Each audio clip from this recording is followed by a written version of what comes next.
नमस्कार मंडळी. मुख्यमंत्री लाडकी बहीण योजनेसंदर्भात तुमचे काही प्रश्न होते. अनेक महिलांनी आपल्याला WhatsAppद्वारे किंवा आपल्या व्हिडिओखाली कमेंट करत अनेक प्रश्न विचारले होते. तसंच आता या संदर्भात काही अपडेट सुद्धा आहेत. त्याबद्दल माहिती बघूया. तर मुख्यमंत्री लाडकी बहीण योजनेची वेबसाईट आता पुन्हा एकदा सुरू झालेली आहे. तर ही वेबसाईटची जी लिंक आहे मी तुम्हाला या व्हिडिओखाली डिस्क्रिप्शनमध्येही देणार आहे. तरी लक्षात ठेवा ladkibain.maharashtra.gov.in अशा प्रकारचा हा URL आहे त्यांच्या वेबसाईटचा. तर इथे तुम्ही भेट देऊ शकता. आता अनेक महिलांचे प्रश्न होते, की के-वाय-सी करणं सर्वांना बंधनकारक आहेत का? तर हो, अगोदरच याविषयी सांगितलं होतं, की के-वाय-सी करणं सर्व महिलांना बंधनकारक असणार आहेत. कारण अनेक ठिकाणी महिलांनी चुकीची माहिती भरलेली आहेत किंवा महिलांच्या नावाने पुरुषांनी या योजनेचे पैसे लाटले आहेत, असा धक्कादायक प्रकार समोर आलाय. त्यामुळे आता सर्वांचीच के-वाय-सी होणार आहे आणि यासाठी वेबसाईटवरती एक ऑप्शन आता निर्माण करण्यात आलंय. इथे बघा, मुख्यमंत्री लाडकी बहीण योजनेचे लाभार्थी ई-के-वाय-सी प्रक्रिया पूर्ण करण्यासाठी येथे क्लिक करा. तर ई-के-वाय-सीसाठी हे नवीन ऑप्शन निर्माण करण्यात आलं आहे. यावरती क्लिक करून तुम्ही तुमची के-वाय-सी करू शकाल. पण आता सध्या ही ऑप्शन काम करत नाहीयेत. यावरती कदाचित त्यांचे काम अजून सुरू आहेत. लवकरच हे ऑप्शन सर्वांना मिळेल. आता सध्या जर यावर क्लिक केलं, अशा प्रकारे क्लिक केल्यानंतर 404 नॉट फाउंड असं एक मेसेज येतोय. त्यामुळे सध्या हे बटन काम करत नाहीये, पण लवकरच हे बटन काम करेल. जेव्हा तुम्हाला सांगितलं जाईल, की आता महिलांनी सर्वांनी के-वाय-सी करा, ई-के-वाय-सी करा, तेव्हा तुम्हाला इथे ई-के-वाय-सी करायची आहे. पुन्हा एकदा तुमची संपूर्ण माहिती द्यायची आहे. या पेजवरती जे काही तुमचं फॉर्म वगैरे डॅशबोर्ड इथे ओपन होईल. येथे तो सर्व महिलांनी तुमची पुन्हा एकदा माहिती भरायची, डॉक्युमेंट द्यायचे आहेत आणि के-वाय-सी पूर्ण करायची.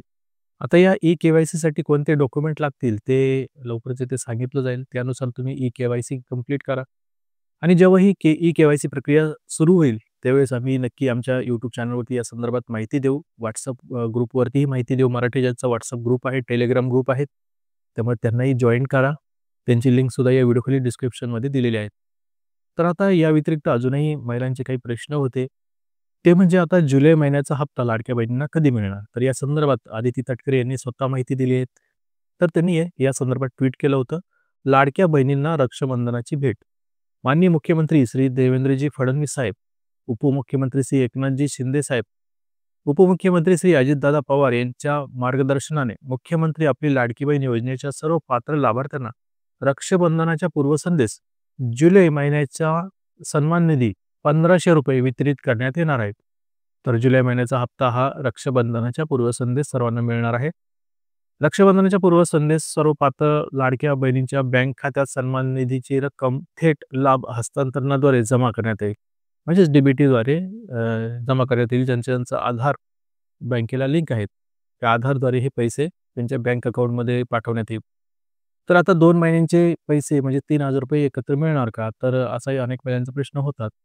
तर इथे स्पष्ट त्यांनी सांगितलं, की फक्त जुलै महिन्याचा हप्ता ₹1500 हाच रक्षाबंधनाच्या पूर्वसंध्येस मिळणार आहेत. आता जेव्हा मी हे ट्वीट वाचतोय, तेव्हा मला खाली इथे एक महेश गावकर असं नाव आहे यांचं कोणाचं तरी. तर एक कमेंट दिसते. जी कमेंट मला वाचून म्हणजे काय म्हणजे कमाल वाटली. लोक निकष वगैरे योजनेचे व्यवस्थित बघत नाही का? आणि डायरेक्टली असं महिला बाल विकास मंत्री आदिती तटकरे यांच्या ट्वीट खाली कमेंट करतायत.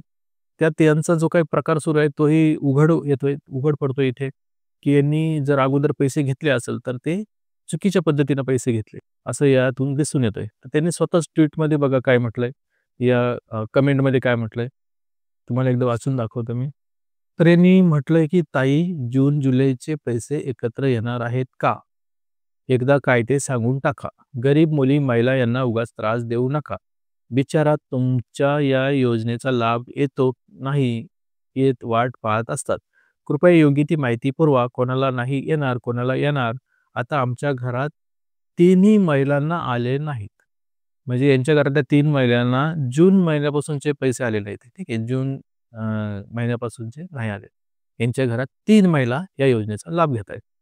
आणि लाडकी बहीण योजनेचा निकष आहे, की घरामध्ये फक्त 2च महिलांना या योजनेचा लाभ मिळेल.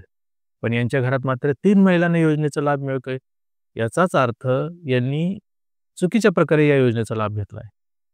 त्यामुळे कमेंट करताना जरा विचार करून कमेंट करत जा. आपण जे काही कमेंट करतोय त्यात काय सांगतोय, आणि तेही डायरेक्टली महिला व बालविकास मंत्री अदिती तटकरे यांच्या ट्विटला यांनी रिप्लाय करत कमेंट केली. म्हणजे काय विचित्रपणा आहे. पहिली गोष्ट म्हणजे यांच्यावर आता जरी कारवाई झाली नसेल, तर आता व्हायला हवी. कारण 3-3 महिला यांच्या घरात लाभ घेत आहेत. यांनी स्वतःची माहिती देऊन एक प्रकारे ते म्हणतात ना, पायावर धोंडा मारून घेणं, असा प्रकार केला यांनी. तर नक्की यांचं आता जे काय आहे ते ओपनली सर्वांना समजलं, की चुकीच्या पद्धतीने यांनी लाडकी बहीण योजनेच्या निकषांचा लाभ घेतलाय. तर कदाचित जून महिन्यापासून पैसे आले नाही म्हणजे चेक केला असावा. त्यात असं दिसलं असावं, की यांच्या घरात जास्त महिला लाभ घेत आहेत. त्यामुळे आले नसावे किंवा जर चेक झालं नसेल, तर आता चेक होणार. कारण यांनी उघडपणे असं ट्वीट करून, कमेंट करून याबद्दल माहिती दिली, की यांनी चुकीच्या पद्धतीनं लाभ घेतलाय म्हणजे आता यांच्या घरातील महिलांच्या फॉर्मची पडताळणी होणार असं दिसतंय. तर कमेंट करताना विचारपूर्वक करत जा. या योजनेचे निकष काय, पात्रता काय याची जरा माहिती घेत जा. त्यामुळे पुन्हा एकदा लाडकी बहीण योजनेचे निकष बघा आणि निकष जर बघायचे असेल तर इथे सर्व माहिती आहे. ठीक आहे. इथे खाली आले याच्यावरती इथं पात्रता इथे दिलेली आहे. साईटला क्लिक केलं तर अपात्रता दिसते. याच्यात सर्व माहिती दिली आहे आणि पुढे अर्ज प्रक्रिया वगैरे दिलेल्या आहेत. तर मुख्यमंत्री लाडकी बहीण योजनेसंदर्भात ही काही अपडेट होती. याविषयी अजून तुमचे काही प्रश्न असतील तर या व्हिडिओखाली कमेंट करा. त्याच्या पुढील व्हिडिओमध्ये मी उत्तर देण्याचा नक्की प्रयत्न करेल. Bye bye. Take care.